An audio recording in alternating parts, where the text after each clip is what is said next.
want to introduce the actors in the play. And the first is Brenna Otts.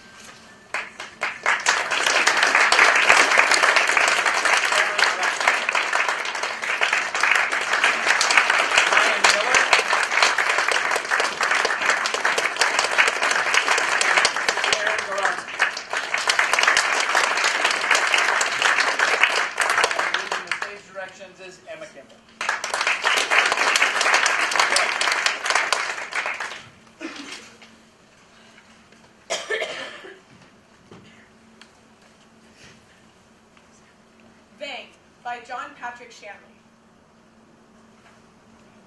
Opening image. The Statue of Liberty. A helicopter goes by. A booth in a pizza shop. Joyce Fisher Morgan is eating a slice. She's 42, dresses like a businessman. Kirby walks in. He's in a rumpled jacket, shirt, and tie. He's 40. Hi. Hey, Kirby, have a slice. It's not bad. What a town. They gave me a free Coke. It's okay. We don't have to do this. I quit. Shut up. Sit down. This is why I wanted to meet outside the office. You're in a state. You can't quit. You're my best guy. I figured this place has to sell 1,200 slices an hour to turn a profit, which they don't. I guess they don't know that they're going out of business. Oh well. That Coke's yours, by the way. Have a slice. I'm just beating you to the punch. The end of this is already written. I'm going to get fired. Not while I'm your exec. You can't afford to protect me. Your uncle's going to come down like Moses. He's in Palm Beach. With nothing to do but write emails to the board. He is irritating, but he can be understanding if he's handled right. And the board's in Chicago, where I am. Not that I've ever been invited to serve. You know, somebody's got to take the weight on this. I wrote the policy, Joyce. I just read the report on the claim again. There's nothing in there to help us. We're going to have to pay the limit. So, win some, lose some, that's the insurance business. You can't soft-pedal this. It's a catastrophic loss. I never should have written the policy. The company's not going to have a quarter. So it's a write-down. Every outfit has them. And somebody has to take the fall. Kirby. Eat. No, we almost had a witness. Who? There was that girl on the bow. Oh yeah, but she was drunk. Drunk and seasick. Passed out in a deck chair. What kind of girl? Good kind. The third year at Harvard. Well, I don't care where she goes to school. You did the interview? With her, yeah. He was a big guy. She weighs 95 pounds. It's not possible. You weighed her? Don't be a dick. About 95 pounds. I read her interview. Harvard should rethink its admission standard. What about the beneficiary? She's accounted for the whole evening. But is she of wholesome character? Half and half. She's careful. A lot of those kind of women are. They're like pilot fish. They have to navigate a lot. They're cagey with everybody. Did you interview her? Williams did. Williams. Not just Williams. Everybody but me did. She was deposed like 5 times. Lawyers, adjusters, cops, the works. Why not you? I got food poisoning the morning of, so Williams did it solo. And? It was the right thing, anyhow. I wrote the policy. I can't be on both ends. How would that look? We don't want the appearance of collusion. You got the script right there. He said she was cooperative and forthcoming. Okay. Williams definitely covered the bases, and her statement's solid. You met her, though? For a few minutes. Yeah, I came in at the tail end. What did you think? Honestly, I wouldn't want to play cards with her. I couldn't tell a thing. Her background kind of sucks. A lot of sketchy types, but that's the world. Personal 2 cents was okay. Better than okay to look at the picture. Beautiful women all start to look the same, don't you think? It's like they cranked them out somewhere. He told the people he picked her out of a catalog. Who? The husband. She was a model. He picked her out of a catalog. Yeah, I can't believe I'm you looking let for it, Williams do sorry. the interview solo. Who else? There was only the 2 of us there. This is why I don't write more policy. If I'm on both ends and something goes south like this one did, you have the potential appearance of impropriety. Did you ever watch Double Indemnity? Still. What can I say? I don't travel well. I was throwing up. Anyway, Williams isn't a slouch. But he isn't you. Does she need the money? Oh, yeah. So good. Where there's a motive, there's hope. Come on, Joyce. Everybody needs money. We can't make the whole thing up. The yard gave her a clean bill. So did our own people. There was a doctor on board, for Christ's sake. drunk girl's father.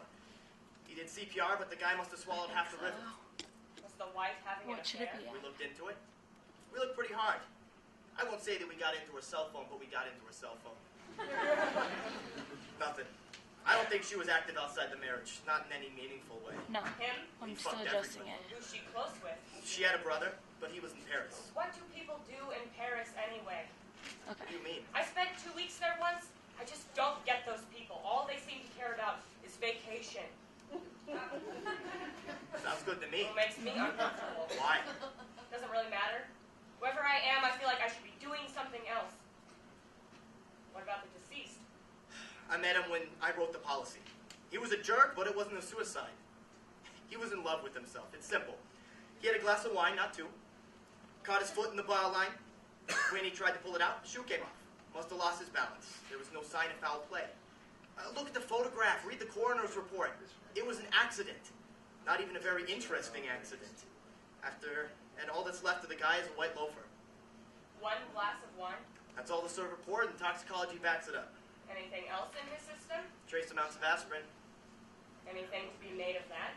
Are you serious? Aspirin is not exactly a controlled substance. Did he have an allergy? No record of one. Coroner thinks he may have had an asthma attack when he hit the water. Well, I'm not going to lie to you. You're right, it's a big loss for the underwriting team. I'm going to hear from every shareholding son of a bitch member of the family on this one. Sorry. You think it's worth my going over there? Frankly, no. She's not going to sit for another interview. Why would she? It's done. What would you go for? So I can say I did? Maybe. And it's not done till I say it's done. I have to sign off, and I haven't signed off. You want a lawsuit? Knock yourself silly. There's only so long we can stretch this out. You think she'd settle? We made offers. We've passed that point now. You never settle anyway. That's your claim to fame. She doesn't know that. It wouldn't take long to figure out. All I know is that I'm going to have to resign. Why? You're overreacting. Wait it out. It's not going to get better with time. The actual facts totally support the claim. But the guy I insured was questionable, so the whole thing looks off. Maybe it's cosmetic, but there it is. Looks like we got took. Well, did we? No. Well, I don't know. And if you don't know, and you're in my corner, what is it going to look like to the rest of them? Not good. Trust me. I'm going to take it in the neck. No, you're not. It's insurance. It's numbers. You do the checklist. You write the policy. It's the most boring thing in the world. When you're dealing with the actuarial tables, sure, you're right. Any dunce can run numbers. You don't need me. My value has always been my nose for risk, and I blew it. The guy was a sleazeball. Did you clock that he was a sleazeball? Of course I did. He had a spray tan and a pocket square from Dunhill. But scum knuckles like are entitled to insurance too, right? Check cleared. I would have sold him the policy. You can say that, but you didn't. I did. And now that we're on the other side, there's trouble. I'm sorry, Joyce. I'm going to have to, I don't know, take some time, start over somewhere. Maybe try something else. We all have that fantasy, but where are you going to go? It's all the same out there. Profit, loss, and assholes. God, I hate the insurance business. Then quit. And go where? It's all boring, and then you die. Some people enjoy their work. I never met those people. I met Buddhists who seem good. Buddhist? Oh, your wife's going to love that. How does she feel about you being unemployed? No, she won't like it. You haven't told her? We're not speaking much right now. It's not that big an apartment. I'm staying at my brother's shack on Long Island until I figure out the marriage. So that's another reason you should sit tight. I don't see the point. I'm telling you, you're overreacting. Look, it's my credibility too, you know. I know, and I feel bad about it. I hired you. You think the board's gonna like that? I know. That's why I'm quitting. That won't change anything. I'll still be the schmuck. I've always been the odd one out, and this isn't going to help. If you don't stick it out, it makes it look like wrong was done, and I'm the only one left for them to hate. Your uncle will watch out for you. Oh, please, my uncle wishes I didn't exist. Well, I'm sorry to do it, Joyce, but there it is. Shoot me. I'm done. I've got to turn the page. No, you cannot turn the page until this is resolved. Come on. It was my call. I called it wrong. I should go. You couldn't read her? No. You can read anybody. Maybe I was having a bad day. I don't know. I was no. pretty dehydrated. Take a leave. I'm going over there. Oh, Take yeah, care for sorry, me. I'm still on main. Now sit down, have another slice. I can't eat this whole thing by myself. Okay. You're wrong. I can't read everybody. No? I can't read you, for instance. Never could. Pass the oregano. Which one's the oregano? Lights go down. The image of Westminster Abbey, Big Ben. Bum, bum, bum, bum. Bum, bum, bum, bum. Or something like that. Scene 2. A-line Bang, 37, sits in an office in the guest chair. She's dressed in a chic suit, a hat, and gloves. Her hair is up. On the desk is a folder. At lights, she has one glove off to smoke. She takes one puff and stubs it out on the sole of her shoe. She drops the butt in the trash. The phone rings. She stares at it, pulling on her other glove. She looks to the door, nothing. She gets up and opens the folder. Keeping one eye on the door, she lifts the first page in order to read the second. She hears something and closes the folder hurriedly, just as the door opens, and Joyce Fisher Morgan enters. She's in a man's suit with an open collar. Hey, Hello? were you smoking? No? Oh. Were you reading the desk? No. I was just restless. It's cold in here. You're past the time. I had to make a call, no reception. Well, you can sit down. Yes, of course. A-line sits. Joyce sits. Takes out a chocolate bar. Takes a bite. Power bar. That's not a power bar. It's a candy bar. Want a bite? Your phone kept ringing. It's not my phone. This office is a loner. You are Aileen Frank, right? Yes. Actually, it's pronounced A-line. What kind of name is that? My father was a designer. An A-line is a certain silhouette. A skirt that's narrow at the hip and flares out at the hem, resembling the letter A. Oh, is that right? Yes. Your father named you after a skirt. It was a great success for him. He was a designer. He passed away? 6 months ago. I'm sorry. Was he insured? His first wife is well taken care of. What's that accent? Dutch? Danish. But you know this, don't you? You must know all about me. What are you doing in London? You can't be serious. What kind of question is that? But why London? Because that's where it happened. I've practically been a prisoner. I mean, before it happened. Oh. I'm an advisor to the International Guest Program for London Fashion. It was here to attend a meeting. My husband had business as well. What kind of business? I have no idea. He didn't tell me a lot of things. About things like that. You're the beneficiary of a very large insurance policy. Which you have been contesting. When the policy's less than 3 years old, it's automatic. Did you know about the policy? In a general way, Johann always said, in the event of some misfortune, that I was provided for. I've spoken to your representatives. This has been going on for some time. I have matters to attend to in Denmark. The estate. Is there some problem with the claim? No, this is a courtesy visit. A courtesy to whom? Me? My company is satisfied I'm not. Neither am I. Really, what's your issue? I wish you didn't owe me any money and that my husband was still alive. Of course. When can I expect the funds? You were smoking. I smelled it when I came in. I can't answer for the room. Must have been somebody was in here before me. Your shoes are new. I can see the spot where you stubbed it out on your sole. Maybe I stepped on something. I wasn't smoking. How far did you get in the folder? I told you I didn't read the folder. I left it there so you could read it. Thoughtful of you. You do know your husband was a criminal. My husband is not a criminal. He's a very well-known photographer. You're using the present tense. It's called denial. I'm in therapy for it. Photographers don't need several names, bank accounts all over, bodyguards on at least 2 occasions. They don't have huge insurance policies.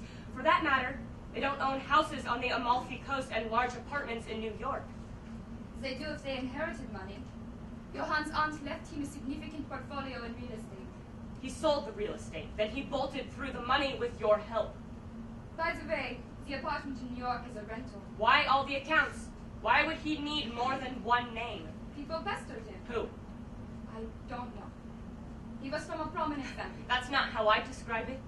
Johann Frank came from nothing. His aunt owned 7 farms.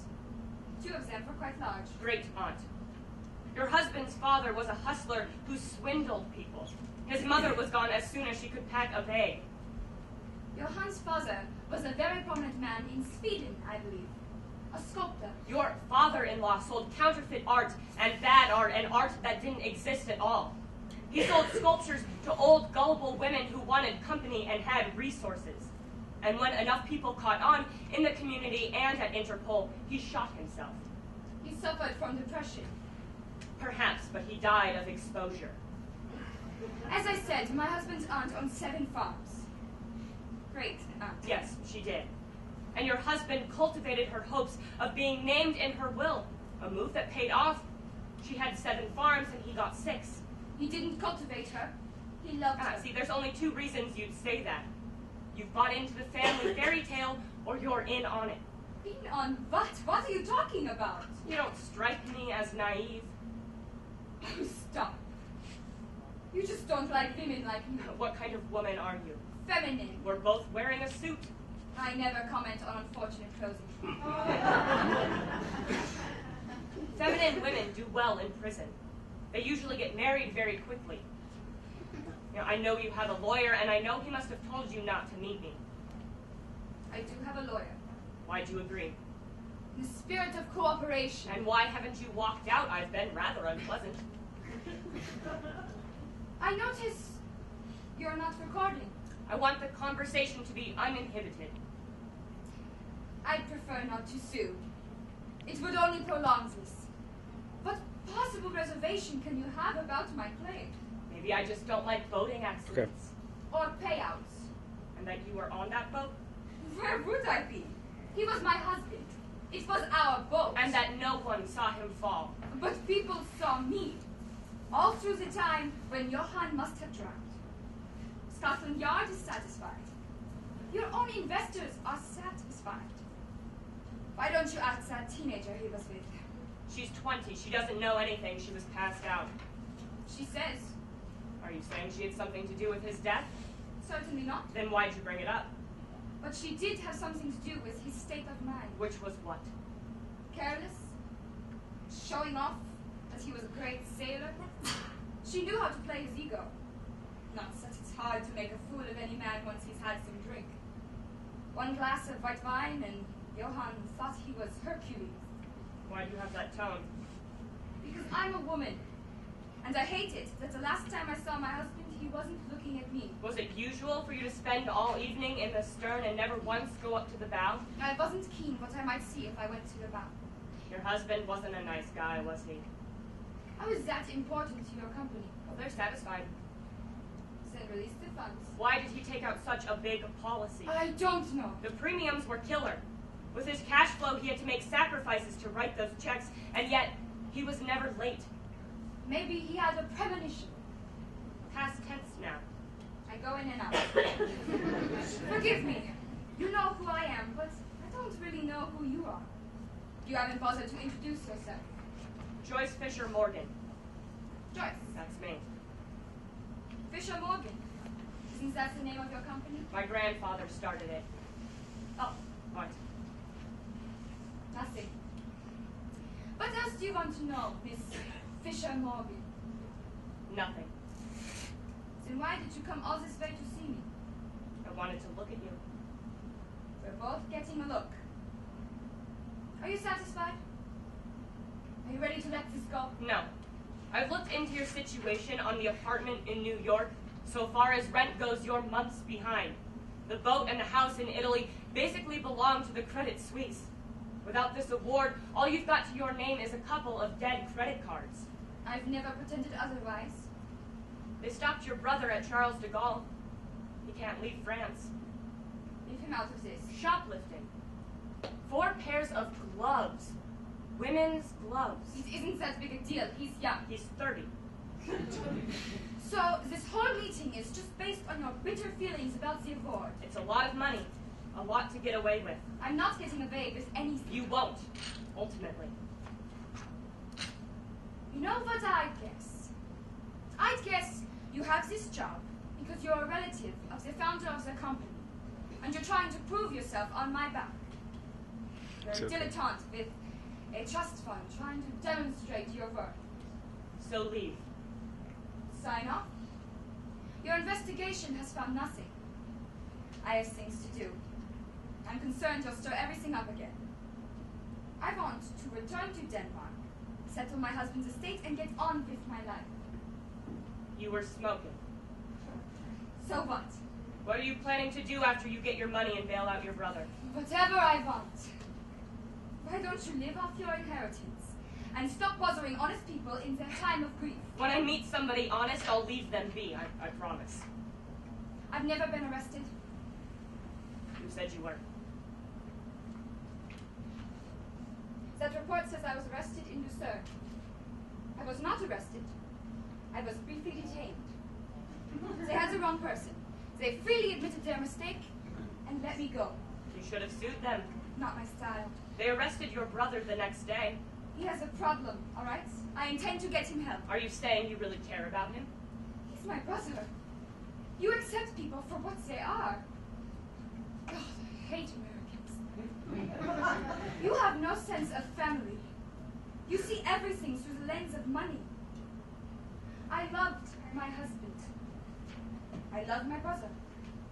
Those are the important things. You can't understand because money debases your idea of everything. Now Europe's been infected too with this craven obsession. Money. But not you. It's disgusting. As if morality were a matter of bookkeeping. This whole meeting reeks of dollars and I dislike its tone intensely. Do you have a conscience? Yes. I feel you have preconceived an opinion of me. Yeah, I have. Are you willing to set it aside for a moment? Why should I? If for no other reason, to save yourself embarrassment. You're not going to win me over. Don't want to win anything. But I do want you to understand me so that you do the right thing. Suspicion has a way of poisoning everything. It can make a fool of you. Now, what can I tell you to make you understand? What is it that you want me to get? I think you don't believe I loved my husband because he was a certain kind of man. Was he good to you? No. But how he was towards me is not what I want to convey. A woman can love a man invisibly, unjustifiably. She can accept anything he brings to her and everything he thinks he hides from her. Some women can see all the way to the bottom of a man and love it off. I loved the truth of my husband, the fact of him. Nothing he did or said or hid was beyond my love for him. Men love things about a woman. Her appearance, intelligence, her manners. But women can love men like a moon's path painted on the sea. No matter where you stand on the shore, the moon paints a path to you, and you alone. You will never feel lost with a true woman's love. Men must have a detail to hold on to love. For instance, my husband particularly loved my hair. A month before the accident, he made me promise I wouldn't cut it without his approval. Then he died. I haven't been able to bring myself to cut it. It's been months and months, but I just can't admit he's gone. Look. She starts to take off her hat. You don't have to do that. No. I want you to see. I want someone to see. Aline takes off her hat, then her gloves. Then she takes down her hair.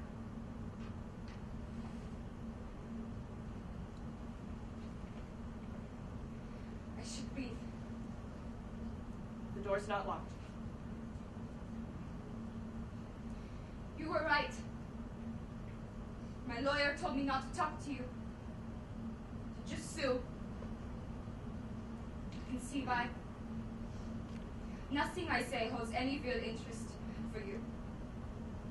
You just want to find something to attack me with. And what do you want? I want you to do the right thing. I want you to tie this whole thing up and say it's over. No more questions. No more insinuation. I want you to sign up. Why would your brother steal woman's gloves? Who cares? Maybe I'll ask him. Leave the poor fellow alone. He has lady friends and no money. It's not complicated. Try to understand. I've been through hell with this personal loss, with the police, with your insurance adjusters. The British newspapers are god-awful, shameless, evil. I just want to start again and put this behind me. Can't I appeal to your decency? Just let me be. I lost my husband. I'm a private person. All this publicity was more than anyone should have to go through. Honestly, if you start in talking to people now, they will think there's more to say. Just let it end. Are you what they mean by that expression, Eurotrash? You can't bait me. The papers here say far worse things than you could dream of. Are we so different? You inherited your life. I inherited mine. We've both done our best with what we were given, I'm sure. Perhaps you're trying to prove yourself. You know I am. Women can disappear into a marriage, hide in a job. A year ago, I tried to start my own line of clothing, only to discover my father had sold our name. Imagine. He sold my name. So you're going to start a line of clothing? Never mind what I'm going to do. Just let me do it. No. There's nothing I can say to you then? No. I want my settlement. It's not a settlement, it's the policy limit, it's the max. Just pay it. No. What do you mean, no? I mean no. No money. Sue me. A-line. Just like that. After this whole process, nothing more to be done? Not unless you have something new to tell me. What could I tell you that I haven't already? This is ridiculous. Aline walks out. Door closes. Joyce dials a number. Hi, it's Joyce. Is Kirby there? Yeah, take your time, I'll wait. Joyce pours a glass of water, drinks. Hi, Kirby. What do I think? I don't know. She talks a lot when she gets going, doesn't she? Yeah, but I'm not sure what it adds up to. I told her no. I told her to sue. Yeah, I know. It was the last card I had to play. She didn't bite. She left. No, we're not going to hold out. It's over. I'm authorizing payment. We have nothing. Yeah, I'll send an email. There's one more thing I want to ask. You fucked her, didn't you? No? Yeah, bullshit. A knock comes at the door. Joyce calls out. I'll be right there. I gotta go. They want the office back. I'll send the authorizing email, and I want to see you in New York tomorrow. Joyce hangs up, goes to the door, opens it. A-line is standing there. Oh, it's you. Did I leave my phone?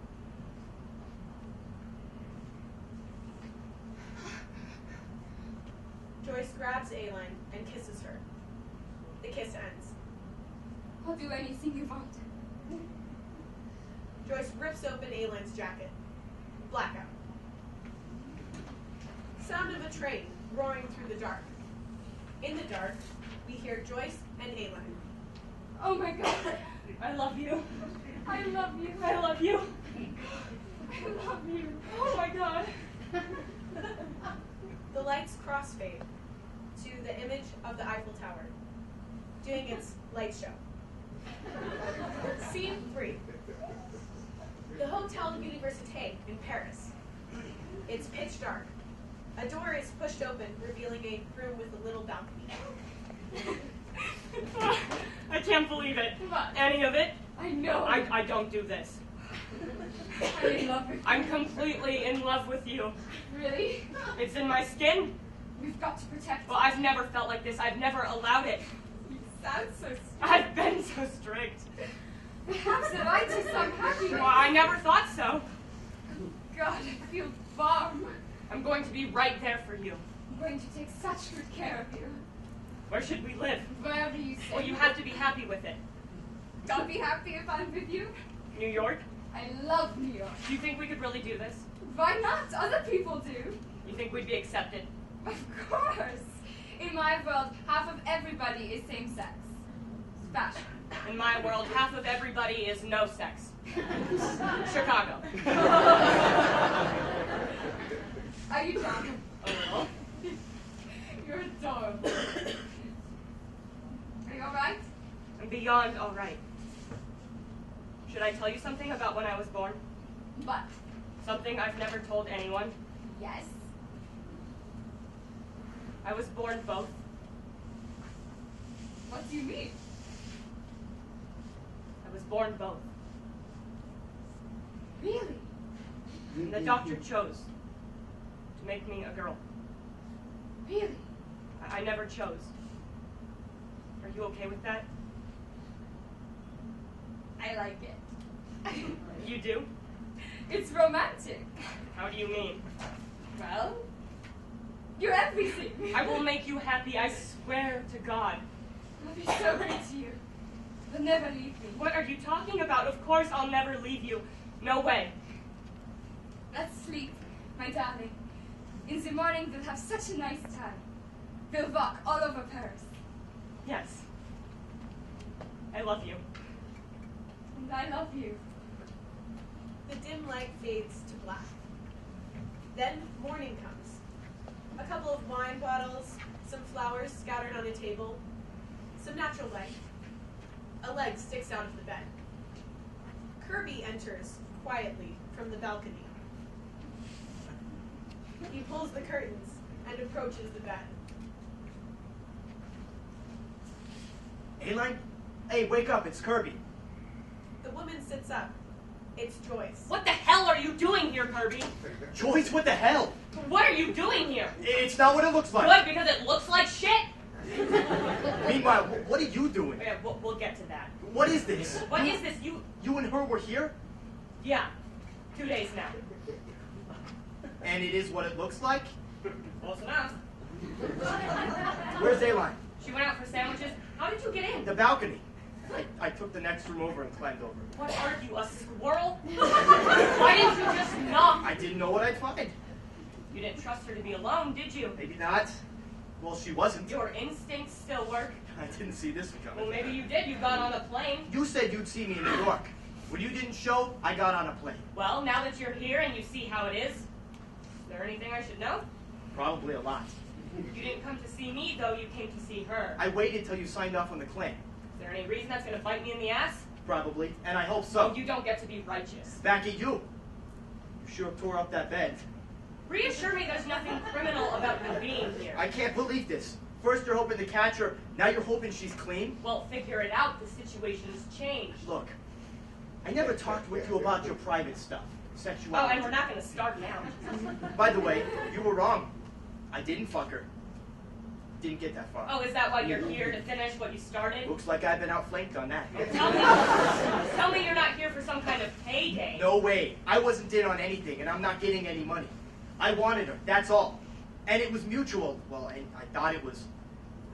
I never had an experience like that. She was like, it was like getting lost or something.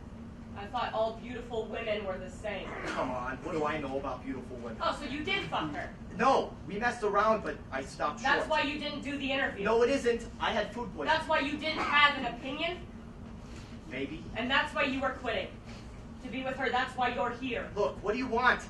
I pretty much recused myself, and I waited till the claim was settled. Yeah, you're impeccable. What was the plan? There was no plan. She wanted to start a line of clothing. I thought maybe I could be her numbers guy.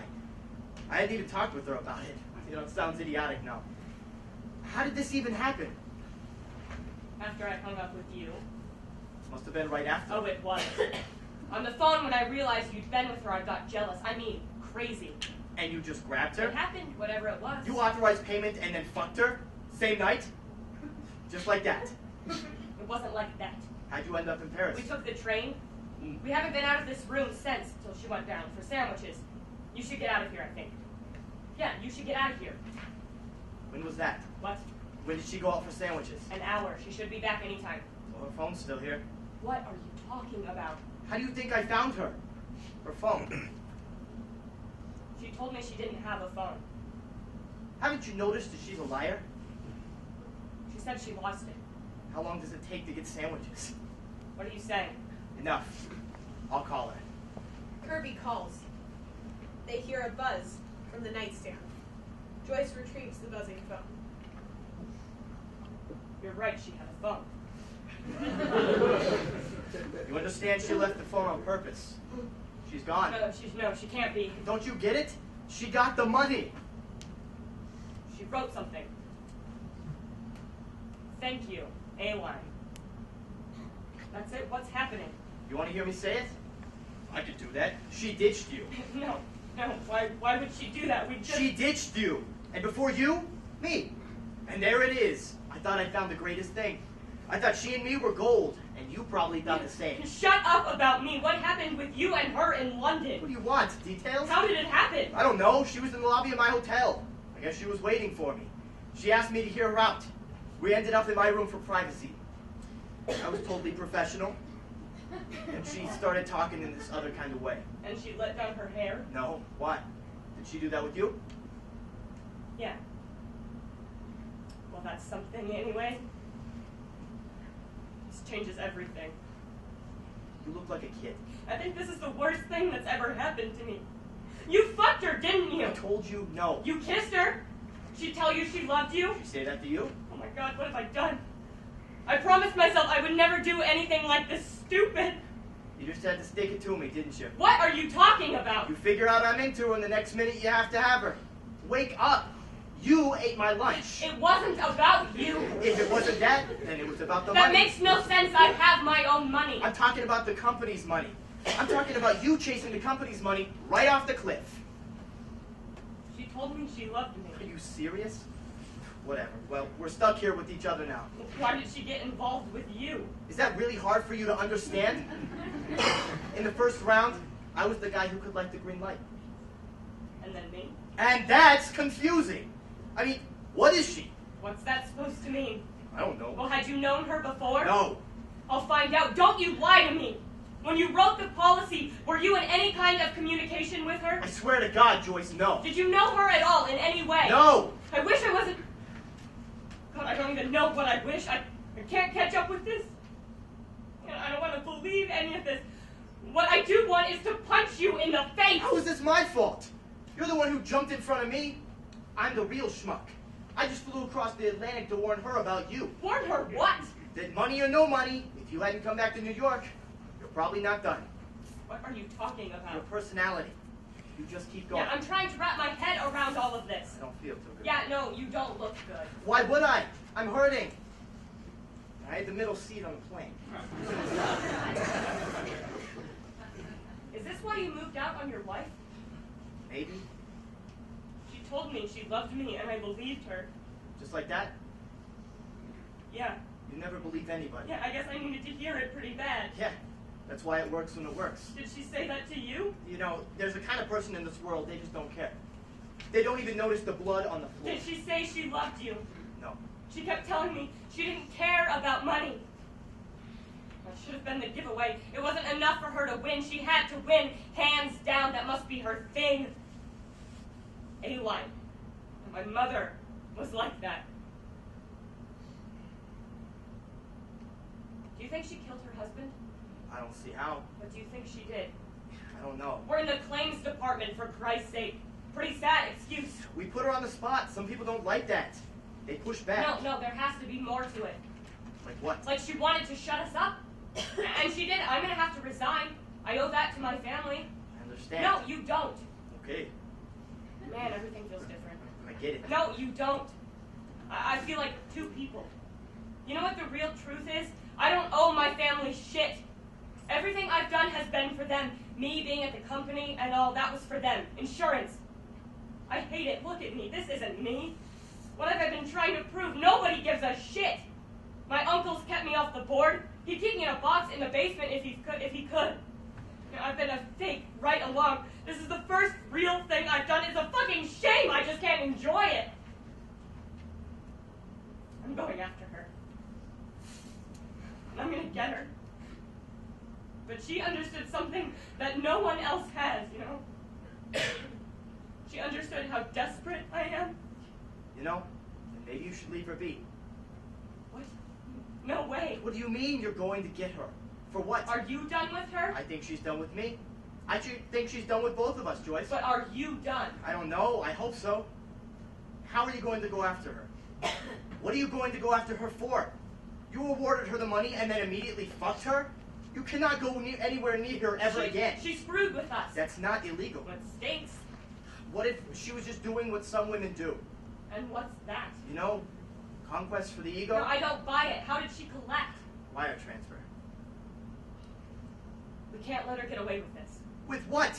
We messed with her, she messed with us. The money's hers. We're dragging our heels, standing in her way. So she used her charms. There's no wrongdoing except on our end. Look in the mirror. At the end of the day, maybe you're just pissed it turned out to be a one-night stand and that you're an asshole. Get bent! I'm telling you, she has an agenda and she used us. She used me. What is this, prom night? Although, I gotta say, I still can't believe you were here with her. You can't believe it? You don't even know what you're talking about. You know what you can't believe, Kirby, at the end of the day? Why don't you admit it? You can't believe she chose a woman over a man. Oh, no, don't pull that. It's all over your face. You could have shown your cards sometime. That would have been friendly. Oh, how could she go for that over me? Cool down. A dyke over me? Fuck you. Well, she didn't choose a dyke over you, my friend. She chose me, just me. Fine, yeah, well, she didn't choose you for long. Don't you dare. I'm not a saint, Joyce. You wasted me out. I'm not liking you right And now. I'm not a dyke. Who used that expression but you? I don't need for anybody to name me. Guess I don't need to keep the door bolted. Mind if I have a glass of wine? Yeah, knock yourself out. Pour me one, too. No, don't. Does your wife know you left the country? She still thinks I'm on Long Island. You can still get back. Catch it up. Go on with your life. You can too. No. This was my first time, you know. First time. You mean it's sex? No. Maybe it just seems like a bigger deal than it was. How would you know? I can't go back to anything. Can't even go back to being the weird woman who runs the office. I don't know what I am now. Listen, whatever you are, you're going to be fine. You have your own money. You can coast, figure stuff out. Go somewhere, reinvent yourself. To reinvent myself as what? You think I'm going to let this go? I don't think you have any choice. Don't you get it? Don't be stupid. She didn't just see through me, Kirby. I saw through her and I went there anyway. You did not. She's guilty. I just stepped over it because I wanted her so fucking bad. I think your emotions are making you crazy. You're a pig. Step back from your fucking self. I'm sorry. I'm a little crazy in this minute. It's all right. This whole thing's up its fucking ass. You go home.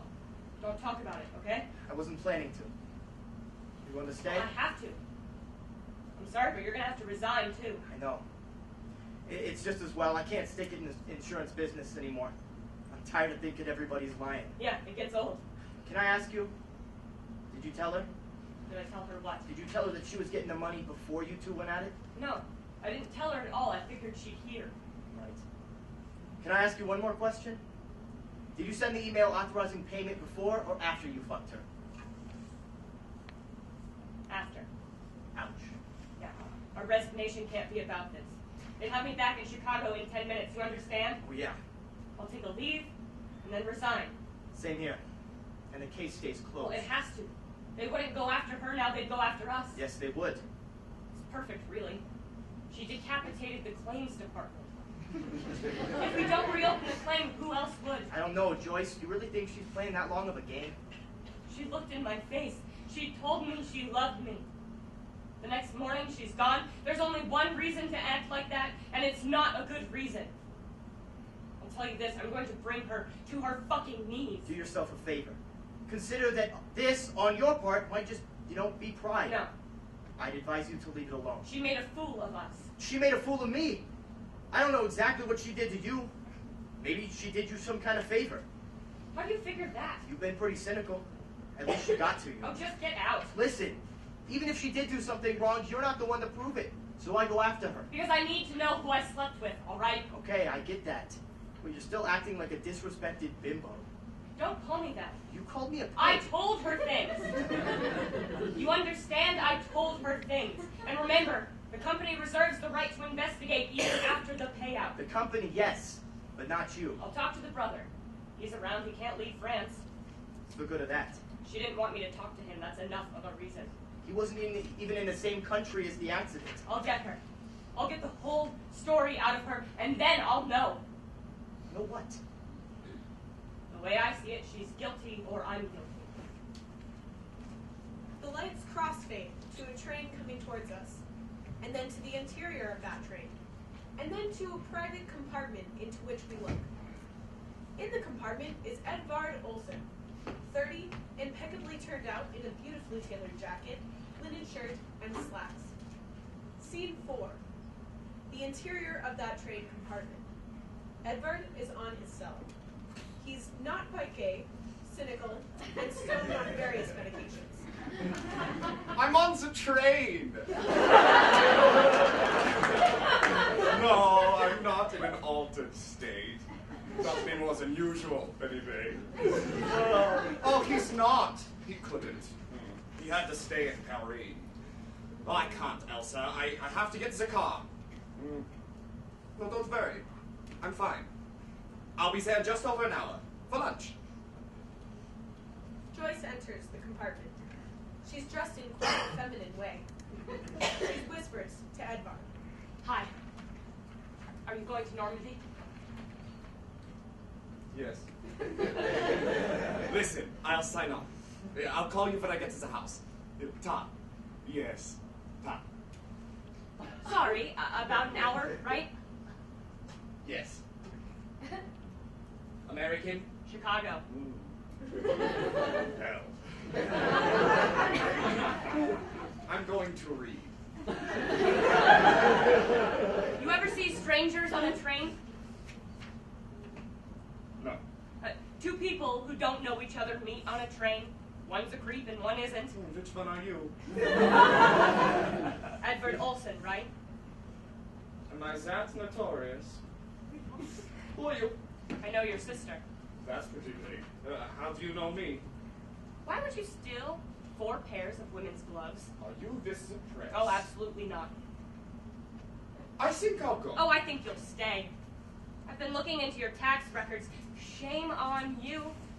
Now, why steal 4 pairs of women's red leather gloves? I hardly need to point out that you're a man. Sort of. Everybody does stupid things. Someone suggested that you might have lady friends and no money. Stole the gloves as gifts. But I checked. All the gloves were the same size. Extra large. 4 girlfriends with extra large hands? Could be. 4 girlfriends is a lot to juggle, though.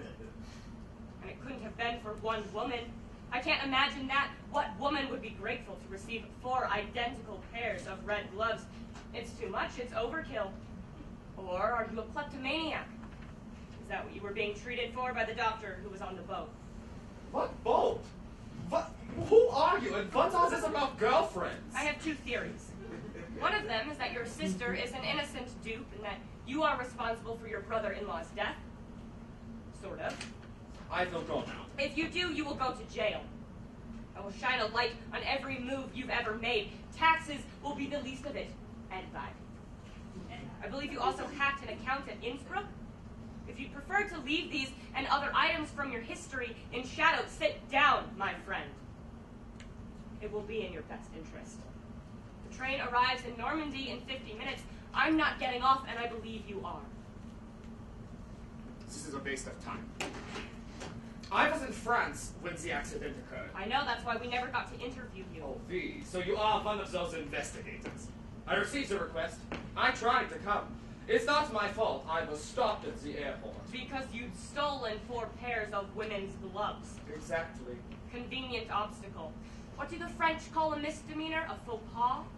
Who are you? And what do you want? I'm an acquaintance of your sister's. Oh, that's pretty vague. Think of me as a stalker, then. Store get back the gloves? Yes. So you're looking at probation and a fine. Oh, it could involve community service. You'll survive.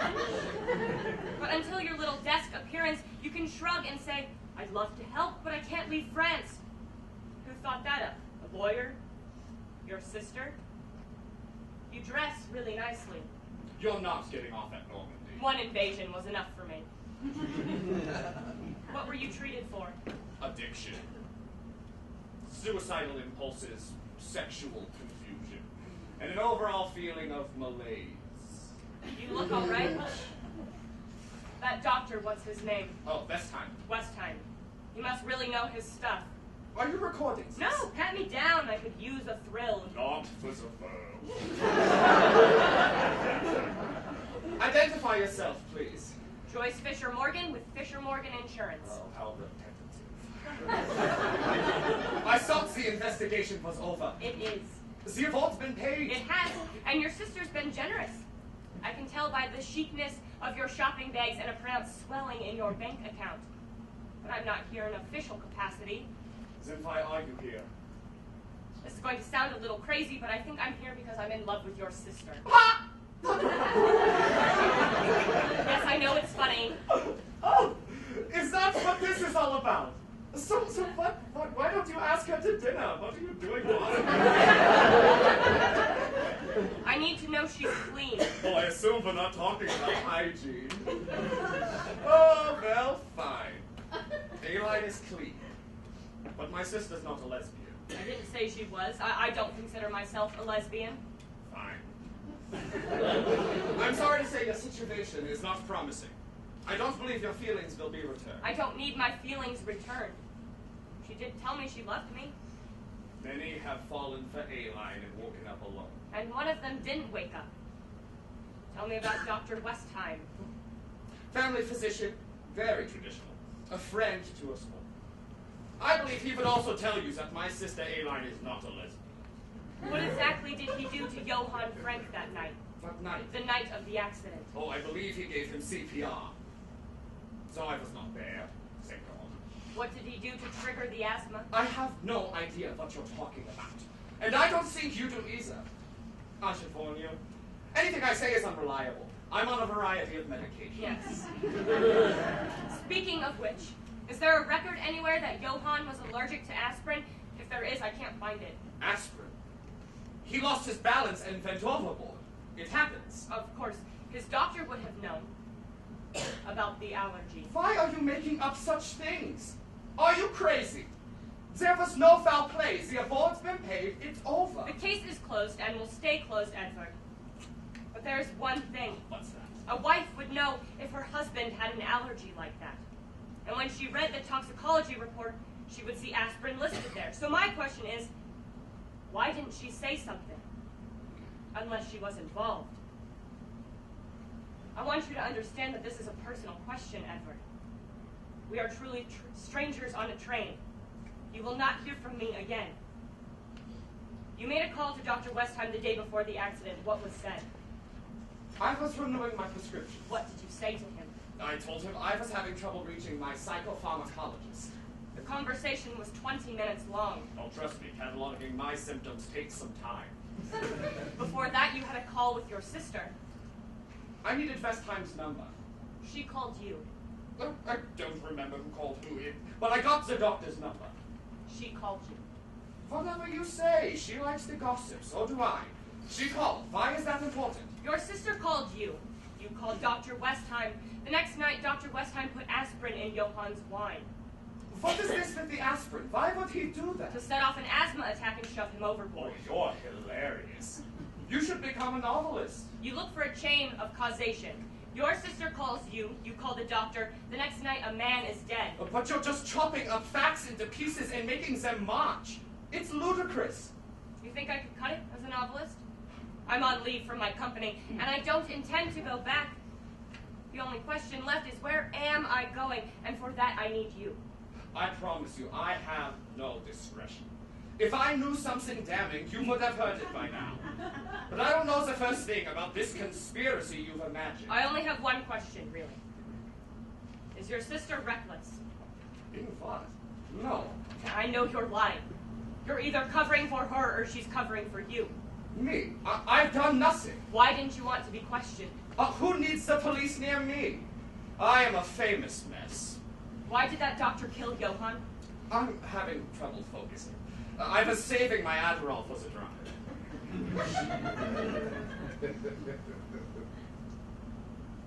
What are we talking about? Your sister.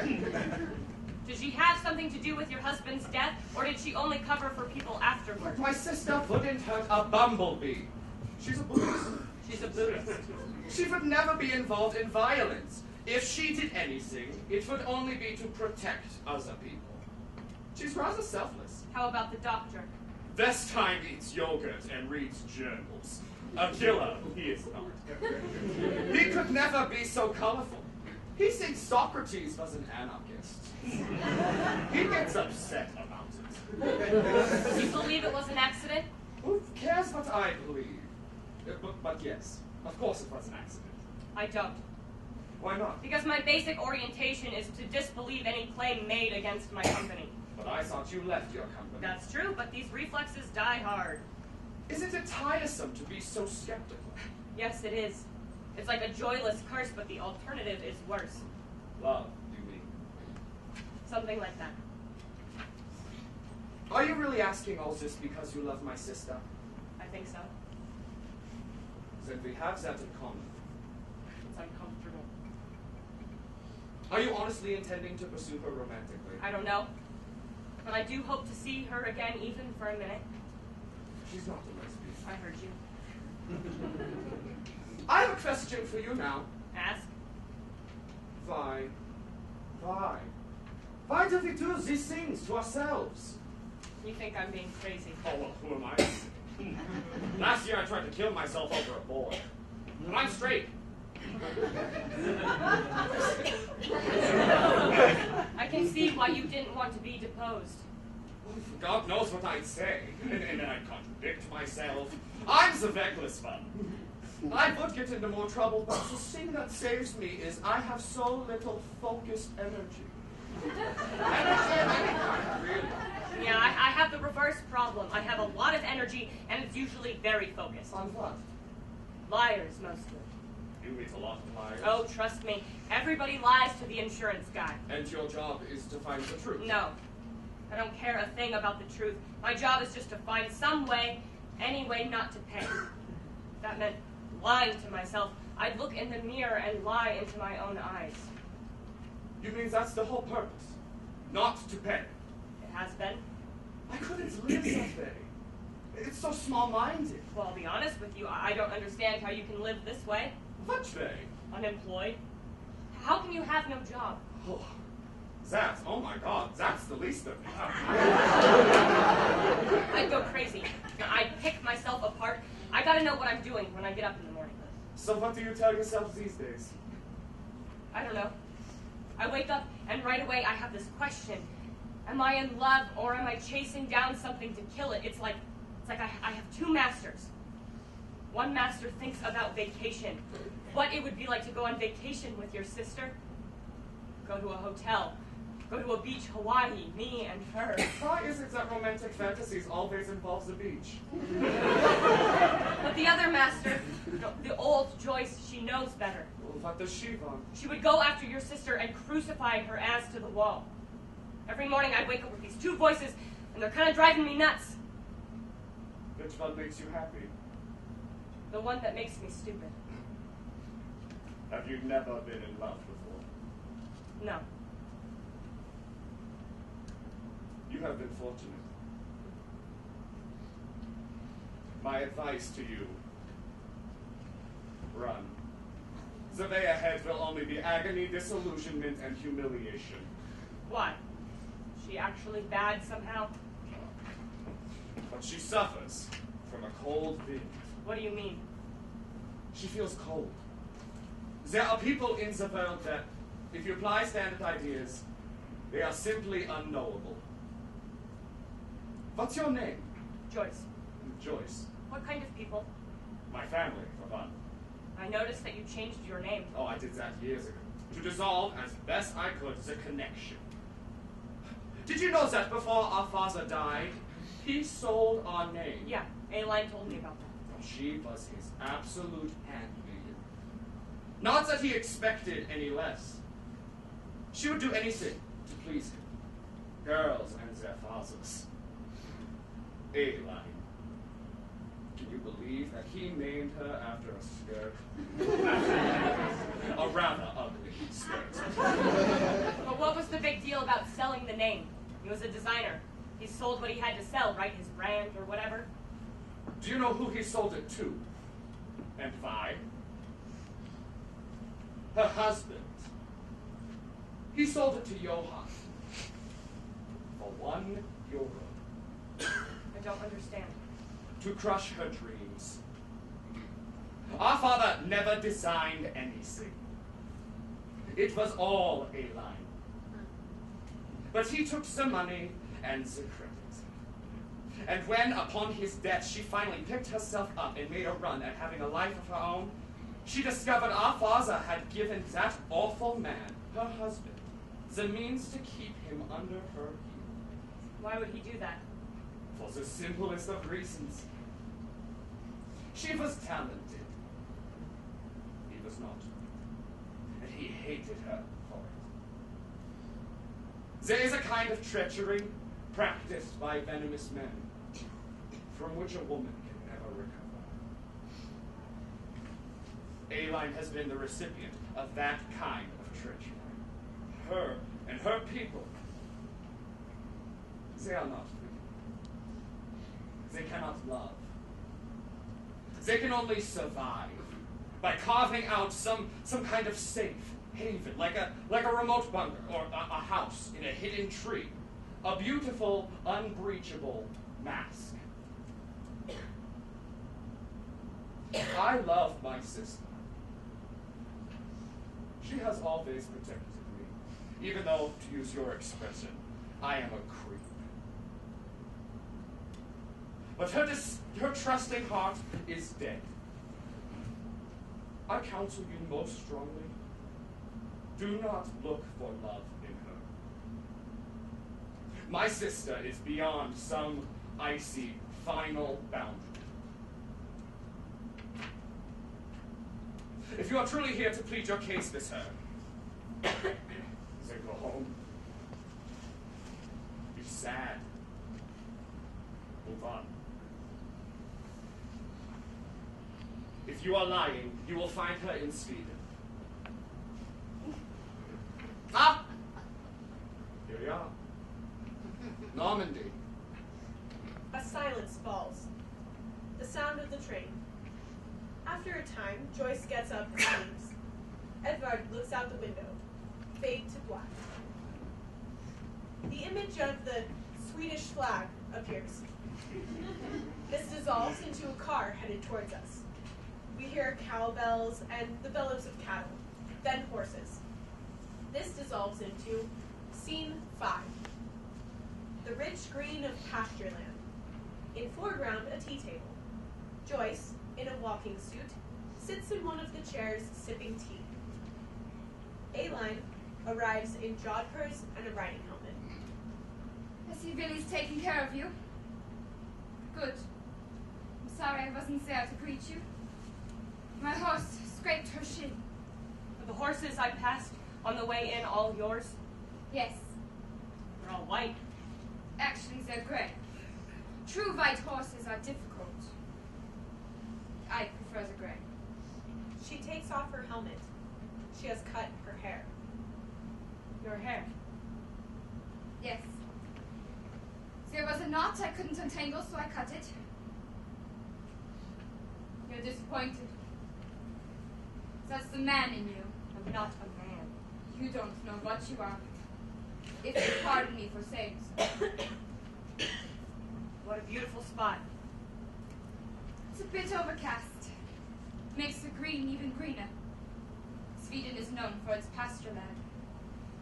Thank you for agreeing to see me. It took a while. Yes. Are you wondering why I came? You had to come? Did you want me to? I don't know. No. But I knew you would. I don't understand.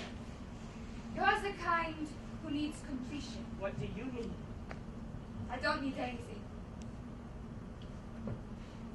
Johann inherited this farm and sold it off without ever laying eyes on it. His need for money was like a thirst. And you bought it back? I'm buying them all back. All 6 of them? If I can. Why? So you met my brother? I liked him? Of course you did. You're very like him. He's like a broken kite. A child's kite, you know. Did you kill your husband? No. Why are you doing this? What am I doing? What's the matter? I've spent my whole life not believing anyone. Or holding something in. I need to know, why did you reach into me and give me hope? Is that what I did? I didn't mean to. Didn't you? Not particularly. Didn't think about it. Well, what were you doing? Living. Protecting myself. I don't understand. Maybe there's nothing to understand. What do you mean? Of course there's a need to understand. You said you loved me. You're so emotional. Perhaps this was a bad idea. You took my secret, and then you just walked off with it. What secret? You know what I told you. It's not that much of a secret. Or maybe not to you. Even now you seem so unconcerned. It makes me think you might do something terrible and that you'd be able to go on with the rest of your life like it was nothing. Life is filled with terrible things. We go on anyway. Not me. What do you mean? You're all right. No. I can't stay this way. Well, then I hope you feel better. You betrayed me. How? I made no promises. You knew what I was. You opened yourself to me. I can't be wrong about what happened. We were together. And then we weren't. You said you loved me. I meant it. These are the things that one says at such a time. One of us really fucked up. I think it's you. Well, I can't change your mind, so I won't try. You're angry. You caused your husband's death somehow. Why do you need to believe that? Why would I do that? Money. The American explanation for everything. I never do anything for money. And he cheated on you. So what? What could I do? He was that kind of man. I knew that when I married him. And why did you marry him? To escape my father? I thought you loved your father. Yes, but he was cold. Did you sleep with Kirby? No, only you. Why don't you say more? About what? What is it you want to know? There has to be more. I never cheated on my husband. He was the only person I've slept with since I was married. But why? But you kissed Kirby. Make up your mind what it is you're doing here, Joyce, would you please? What do you want to know? Are you investigating me or are you begging for love? I don't know what I'm doing because there's no answer that's going to give me satisfaction. In that case, you have no questions that need answering. End of interview. Please don't bother my brother again. That's why you saw me, isn't it? Because I bothered your brother. You threatened him about taxes or something. I don't have much. It's precious to me. Have you finished your tea? No, I know what you're doing. You're planning never to speak to me again. I never know what I'm going to do. I don't think about things very much. These kinds of things. Looks like there's no point to this conversation. Doesn't seem we have anything to talk about. I can't prove you killed your husband. Because I didn't. And that's another thing. You lie so often it's disorienting. You don't mean half the things you say. Do you think because we slept together you're entitled to the perfect truth in everything? Was Johann allergic to aspirin? I don't think you even understand love. But I certainly do. I loved my father. I served him well. I love my brother and I protect him. And I loved my husband until he died and I was free. I even love my horses. At least some of them. But not me. This pain you feel, is love the right name for it? Maybe neither one of us should be using the word love, but one of us did something wrong.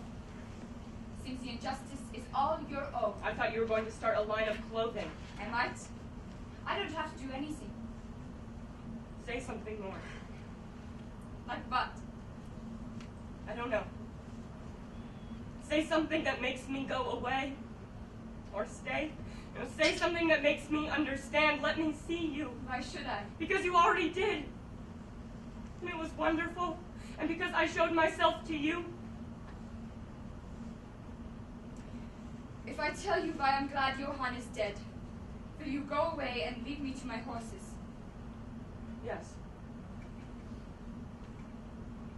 It has nothing to do with money.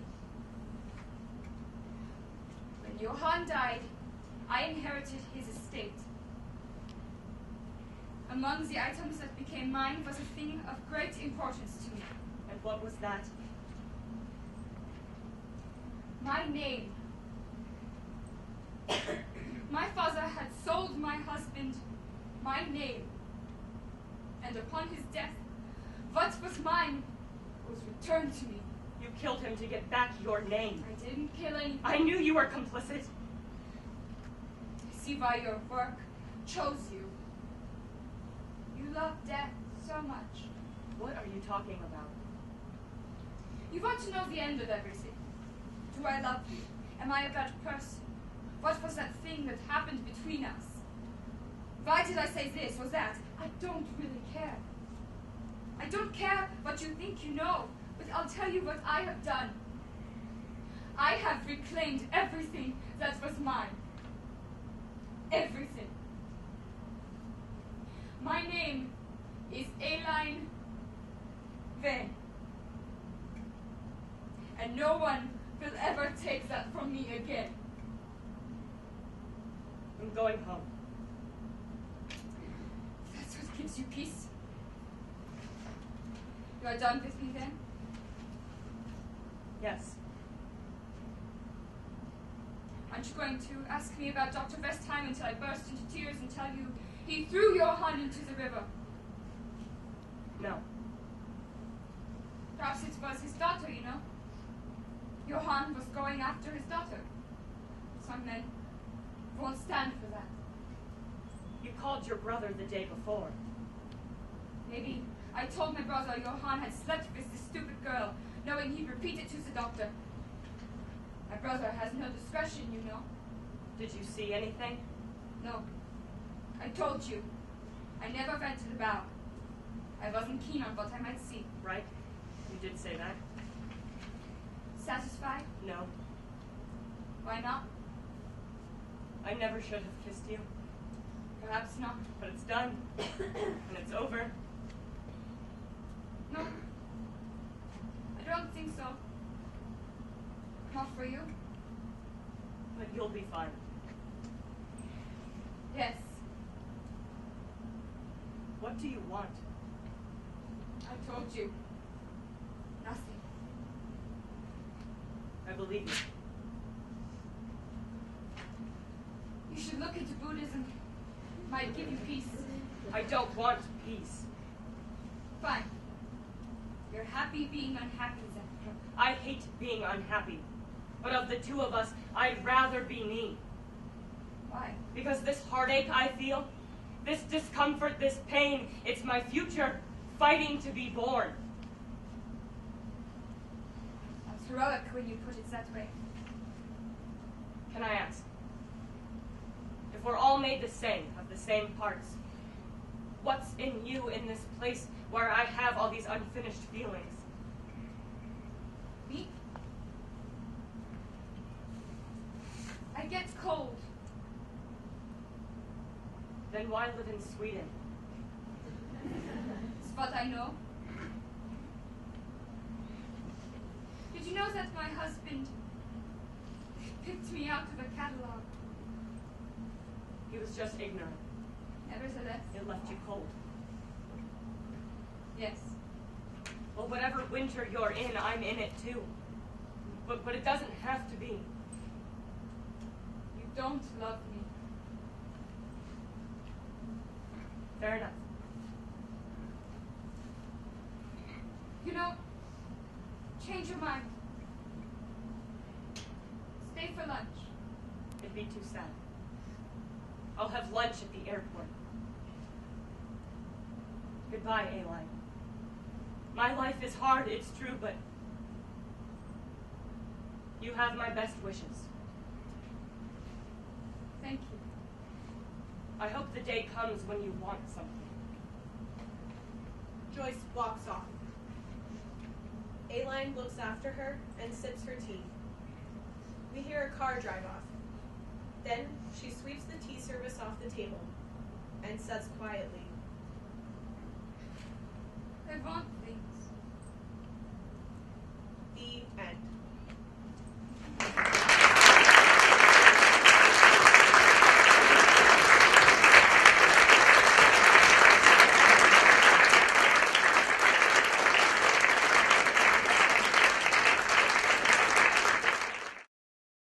Thank you all for coming. Didn't that cast do a great job? I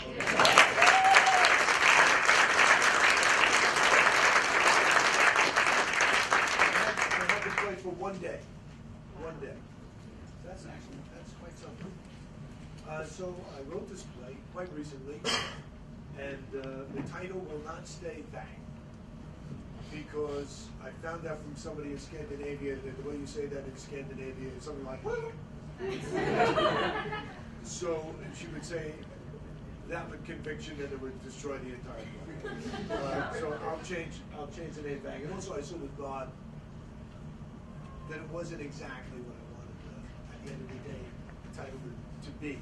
But I like very much the idea, because I've been in this spot, I don't know if you folks have, of that no matter what the person tells me, no matter what the answer is, I'm not going to like it. And the protagonist in this play, Joyce, I feel, sort of gets herself into that position where either this woman killed her husband, and so she cannot be loved. She cannot be in a loving relationship with her. Or she didn't kill her husband, and that means that she doesn't love Joyce. So it's sort of like, damned if you do, damned if you don't. But it's still very much a work in progress. And I know for me that I have questions and things that I'm going to want to clarify about the play. And I wondered if you folks had any questions, puzzlements or observations or things that you thought made sense to you or didn't. What do you got? What got you so interested in kind of the dynamics of ambiguity? Because this isn't your only work that kind of deals with a lot of very. You know what really got me into it was life. It's like, I don't know about you, man, but I don't get to the end of anything. I can't, say definitively the final word on anything, because of course, when I do, it's like Aline says to Joyce. She says, you chose a profession where you chose death because you want the end. You want, I love you, I don't love you. I killed my husband, I didn't kill my husband. You want everything straightened out, and for life to be over. Because during life, nothing is ever final. Nothing is ever really clear and straightened out. There's always loose ends, ambiguity, and outright contradiction. And I know for myself, my experience of life is the contradiction, the acceptance of contradiction is central to being a true citizen of the world. And if you don't know that, then you tend to become dogmatic and unable to understand or hear certain things. And you cannot accept the full range of your own behavior. And so ambiguity, that's why I write about ambiguity. I don't even write about ambiguity. I am ambiguous. There it is. Leads. What else do we got? So there was a really kind of a sharp change between the beginning of the play where we're talking about the insurance policy, and then all of a sudden it's like Joyce and A-Line are together and it's like bang. So is that something that you're intending it to the final script to be, or was that more, since this is a work in progress, it was more of a big what dynamic more? change? Describe more. Well, it's like, Are you talking about the moment where Joyce grabs A-Line? yeah, basically. Uh-huh. It feels very sudden and very, like, confusing. All of a sudden you're like, there's this woman who's dressing in suits and being all like this, and then she just spills herself out to this person, just all of a sudden. Mm-hmm. So is that an intentional thing, or is that something that might be smoothed over in the revision process? Well, certainly I'm going to want you to buy it. She does, A-Line does take off her hat, take off her gloves, take down her hair, and start speaking directly from her heart in a very heartfelt way. And the first thing she says after she takes down her hair is nothing, and then she says, I should leave, and then she doesn't move. Right then, if that was me and a woman, I'd start sweating. That's like an intense, that's not nothing, that's an event, which will actually, certainly in full production, be more of an event. But in addition to that, there's that whole thing of like what people are saying while something totally different is going on. And that's certainly what that part of that scene is about. And also that I found that people get to the end of something so that they get two people and they're just on each other. And everything that one person says, the other person refutes or deflects or throws back at them over and over again. At a moment, that current reverses. And I mean, I've certainly seen it where the end result of a fight is a kiss. So that's the idea. Did it seem brilliant? Work for the guy. Maybe we should do a gender count. I would say it felt abrupt in the moment, but not necessarily in hindsight. Right. Right. It was a very long scene before, and we did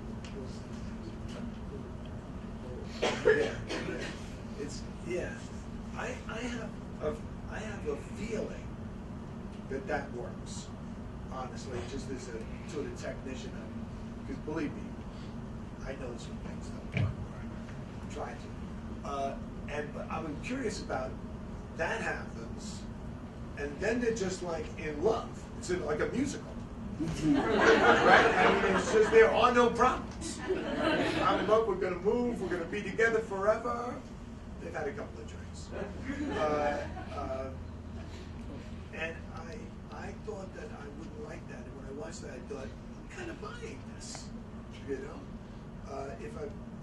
Because I know that I'm going to buy the moment when she grabs her, ultimately. And then that scene, I was thinking of cutting that scene, actually, of when they are just lovers, loving. And I do intend to do that in a rather atmospheric way. In other words, they go into a hotel room and there's only the light from the hall and a tiny bit of ambient light from the balcony. So you're really seeing a sort of romantically lit, only partially visible couple. I kind of go, I might be all right. I mean, I'll tell you what I think. Where my work lies is that I think that it starts off, as you said, that it starts off as sort of like a procedural, like a murder mystery, and then it becomes kind of touchy-feely. And they're like, hey, wait a minute, is this still a murder mystery, or is this turned into a disappointment in the genre? I wondered about that. The mystery is still there, like when she's in the scene, Joyce with the brother on the train. But how far does the mystery unfold further in that scene? I'm not sure that there is a lot of development of the mystery part of the story, which is kind of the motor for the play in that scene. I think that the character of the brother is amusing enough, charming enough, or whatever, that you might sort of glaze over to the moment. But then in the next scene, I feel I want a little more of the mystery solved, or a feeling of the mechanics of the play are satisfied. And did anybody feel like a disappointment in the? Just a little prolongation of the segue from the mechanical procedural beginning to the romantic. That was Making it long. for the more too smooth stuff. No, so in other words, that you needed a little more time for the romance to be believable. Yes. Okay. Now I have a question. Did you say you were thinking about cutting the scene in the hotel? Yes, I thought of that. It's a scary scene. Whenever like there's two people on stage going, "I love you, I'm crazy," I'm like, all right, maybe we should get rid of it. Well, young love, innocent, total commitment. Yeah. I mean, without that, I would have a hard time understanding why Joyce is so passionate, and it would, but as I'm listening to you, I wonder if that wouldn't turn it more into the mystery, but it also continue the mystery, but it also would make it more of a, even more of a psychodrama about Joyce. Yeah, actually, I felt exactly what you first said, which was, I need this scene because otherwise I don't emotionally understand Joyce. You know? And then when I saw it tonight, I was like, oh, I'm kind of charmed by this. I thought I might hate I it. thought it was lovely, and in fact, I almost wanted a little more. At least the way it was revealed to me tonight, almost a little more to have that total belief. And it just was just that much shorter. Okay. But, That sounds good. you know, to me, it's always really difficult when you're watching a stage a reading, because it's a different beast. It is, but you know what? Really, you can see the play. You know, like when a playwright says, well, in full production, it'll be a lot more work. It's like, no. Now, this is the, and the very end when she says, I want things, I had not seen that in her before. Right. And so that left me with a very large question, because I had no hints. And so I'm left with, is that because, you know, what are the questions? Am I supposed to be left with, what could she possibly want? But it didn't leave me with a solid answer. Yes, I do. Okay. Yeah, because I know I'm not done there. I know I'm not done there.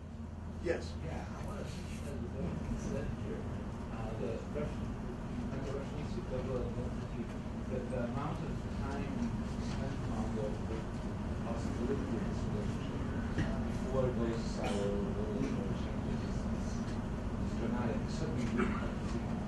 But also that last ending, that last line about want, the word want, the beauty of the word want, I think is excellent for this piece. And it really leaves you thinking about it. The lack of something that pushes into desire and moves from compassion. And then that the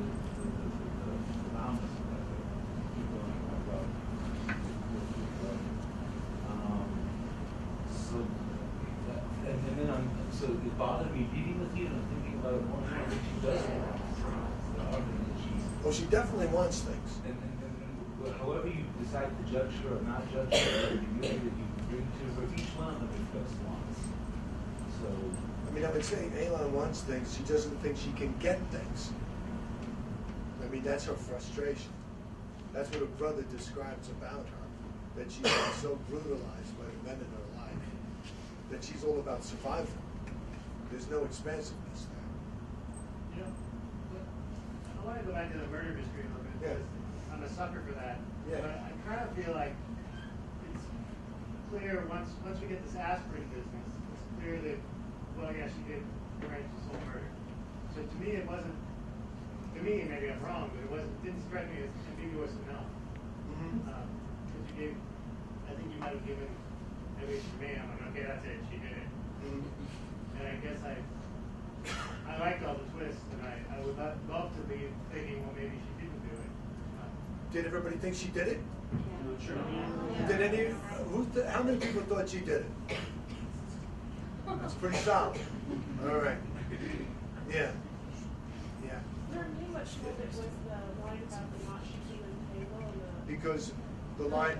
The line about how she couldn't untangle a knot in her hair and that's why she cut it. I think that was her guilt, and that sold it to me that she killed it. Okay.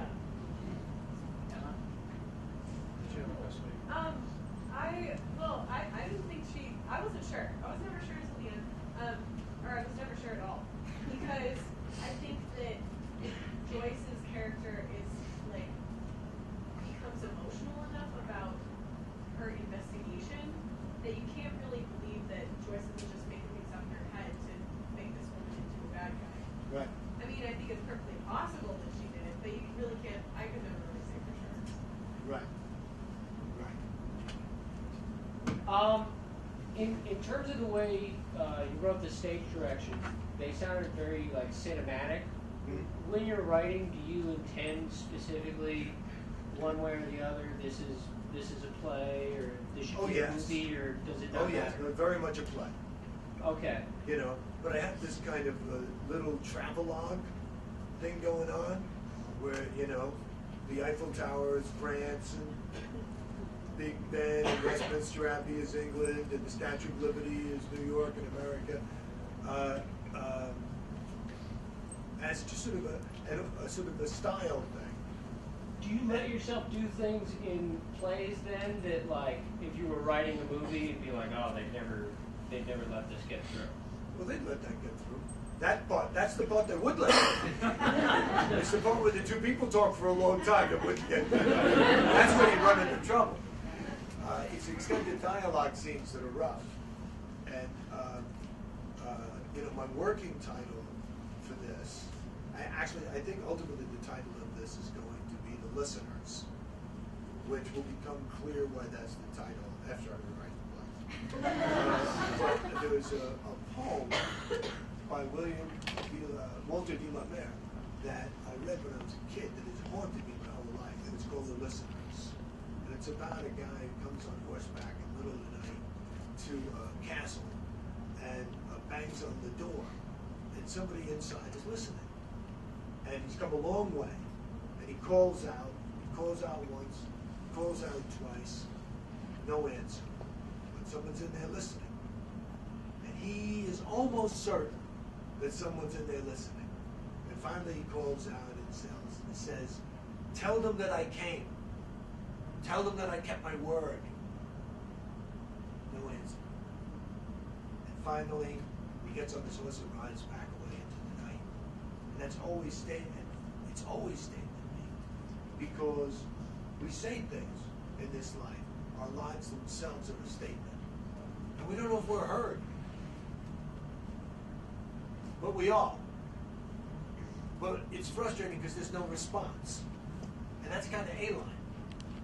Is that Joyce, she's like, say something more. Say something more. Say, and like, well, what do you want me to say? It's like, I don't know, because anything you say is not going to work. But say something more. And there's something very compelling to me about that image. And that's really the reason for the play, is that feeling knowing you're hurt, and at the same time emotionally not feeling that you have to hurt. That's very interesting to me. And also that you get into that point where you realize that no matter what the answer is, it's not going to be a satisfactory answer to you. That's pretty cool to me. Yeah. So you have a new play near Mullingar? Outside Mullingar It's my new play. coming in January with Deborah Messing and Brian Byrne. Yes. And the same director who directed Doubt. Yes. So can you just tell us, that's a romantic love story that occurred to the New York Times. Yeah. What is that romantic comedy consists of that's different significantly from this piece? Whoa, that play is so different from this play. That play is set on a farm in Ireland, and is about a farmer who's never married, and a woman who lives next door on the next farm who's never married, and she's had her eye on him his whole life. But he's not going there.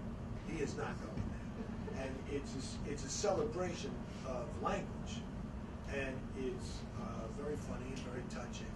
And it's about these very eccentric people who resemble somewhat members of my family. So it's the tone, everything about it is just a different, this is a world. And I wanted to write, my working title for this, which is, by working title I mean, I never intended to call it this, but it helps me figure out how to write the play, was Hitchcock Woman. It's like I want to write a play about a woman who could be in a Hitchcock film. And to me, A-Line could be in a Hitchcock film. And she's got that going on. And I wanted to do that as much as anything because I'm like, I don't see that woman on stage. And it's a fascinating kind of woman. And I remember being in Paris at an outdoor cafe on Saint-Germain. Beautiful spring day, sparrows on the tables, nibbling at your croissant. And at another table, I saw a woman that I feel I've seen 50 times in my life. Incredibly chic, sitting alone, heavy sunglasses, immobile, never doing anything for an hour. And I'm like, who is that? What is going on? And she's out of a Hitchcock movie. And I know that A-Line could very easily end up at that cafe. So are you saying that A-Line? Joyce is the protagonist. Joyce, but that doesn't, the main, it's like, is Peter Pan the only person? No, Hook. You need a hook. And very often the most compelling character in something is the person that has a secret. You're just like, well, what's going on? What's the bottom line with that person? And that's the one that you may keep going over to. The main character is the one who represents us on stage, who's basically doing that.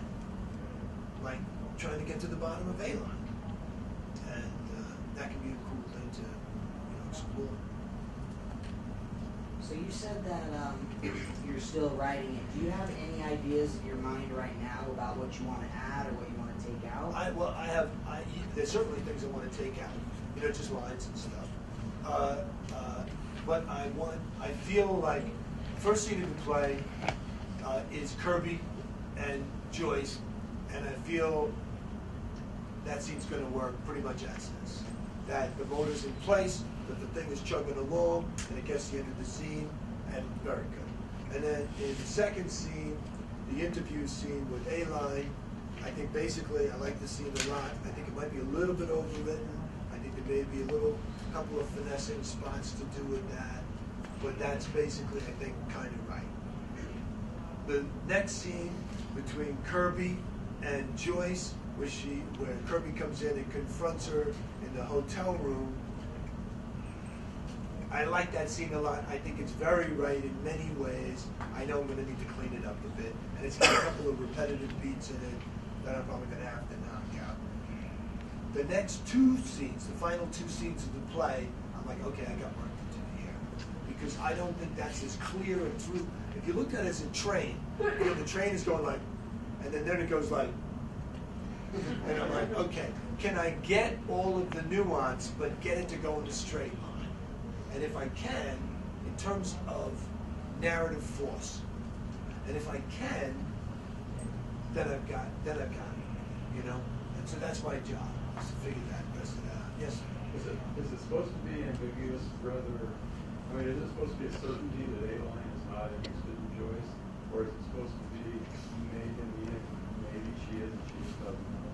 I think it's more like A-line.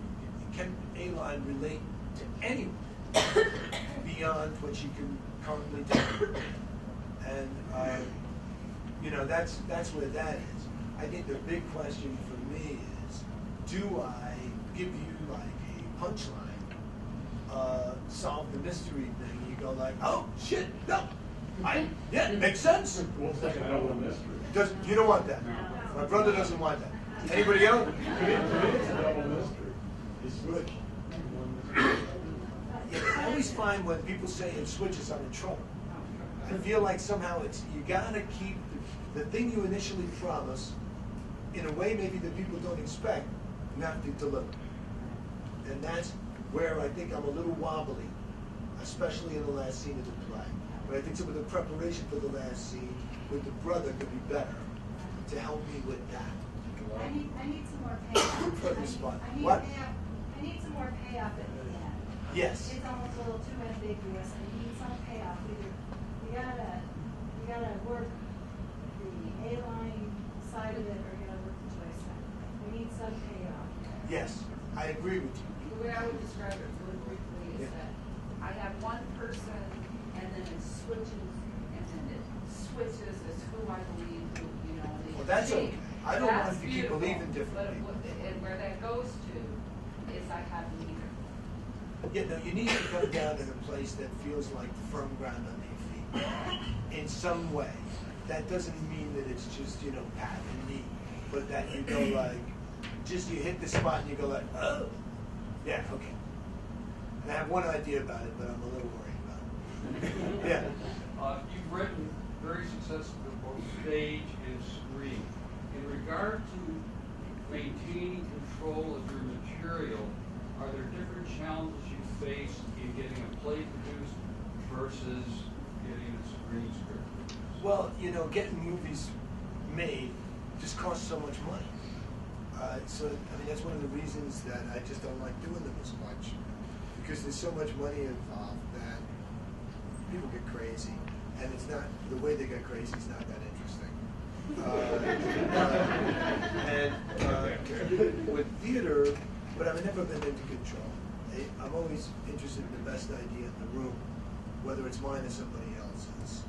You're trying to put on a show, you're trying to tell a story, and it's a communal effort, whether it's a film or a play. I went to war with Warner Brothers once for a year, but other than that, I never really had a serious problem with somebody trying to alter my work for a nefarious purpose. Usually they're trying to save me from myself. Now, they may, have a bad idea about how to do that, but their intentions, by and large, maybe save their investment. It's not. You work with good people, and you don't have a big problem in that area. The problem is your own shortcomings as an artist. I mean, it's really hard to do these things and to get it right. And I've done a lot of plays, and I've done a decent number of films, and most of them have failed. And that's kind of the norm. In fact, I have a high batting average. I'm doing pretty good. But I've failed much more than I've succeeded. And a big part of it is coming to terms with that and going like, that's part of the game. I'm not going to worry about the trail of carnage I'm leaving behind. I'm just going to keep going until somebody throws a net over me and takes me down. Yes. I have such a different perspective of the world you built right now. I felt that the payoff was really good in the end because the world I saw was a flip-flop and revealing of passion. Like here we see this really stern, that she looked at, that end result. But as the story went, all of a sudden there was this deep passion revealed, And the very end, the last line, to me, with A-Line was just her new revolution of passion. So I saw a huge payout where it was just exposing that underneath this big well of passion that was just peeking through. So to me, it came full circle. That's definitely, what I intend.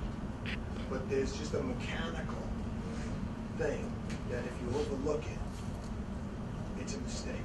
And it's a funny, but it's important. Mechanical makes it sound like it's less important, but it's actually really, really important to telling the story and the mechanics of it.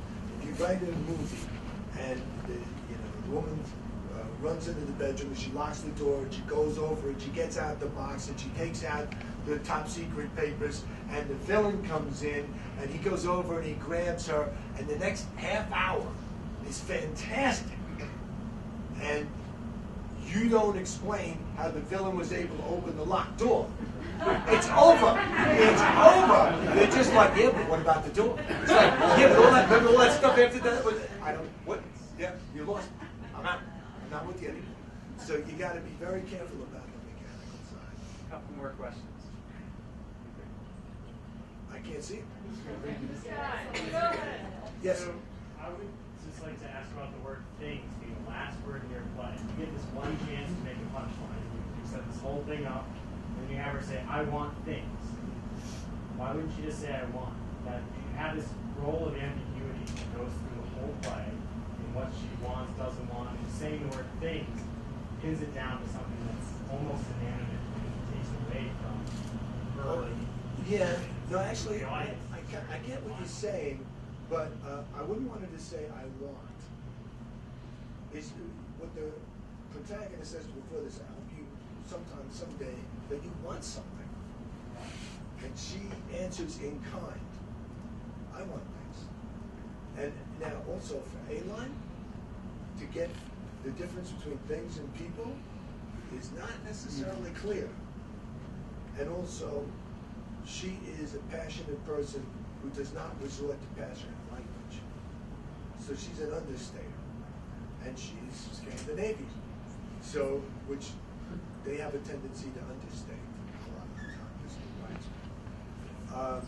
But that's the idea anyway. But maybe it sucks,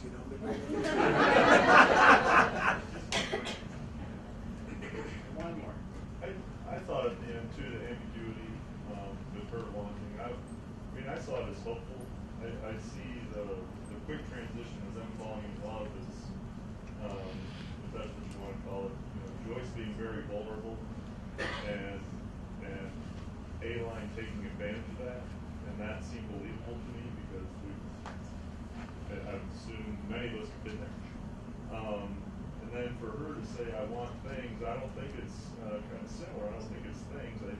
I see it as hopeful, like maybe A-Line would want to take a risk because Joyce was not a vulnerable person to begin with, and she became vulnerable. And I see it as a kind of humanity, like, I don't know, humanity, like maybe A-Line will feel something someday. Oh yeah, yeah. No, I agree with you. I mean, the one thing that I would say is the thing that Joyce and A-Line share in common and make them in a strange way very similar people is that they both are capable of love, of passionate love. I'm not talking about nice, easy-going, everyday love. Passionate love. And they also both are capable of using it. So that Joyce says at a certain point that she could lie into her own eyes to keep from pain. So in other words, she can use her own conviction, her own emotions, her own passionate love to get what she wants, which is not to pay. And A-Line, she says, I've loved this one, I've loved that one, and then I was free. And I was happy that I didn't have to be involved with those people anymore. That she could humor her husband, she could coddle her father, and she could at the same time be looking at them with a cold eye and doing what she needed to do. And both of them, from using this tactic, are starving to death as people, and they recognize each other. And when they come head to head, and they start going at each other, it doesn't surprise me at all. At the end of that, one of them grabs the other one,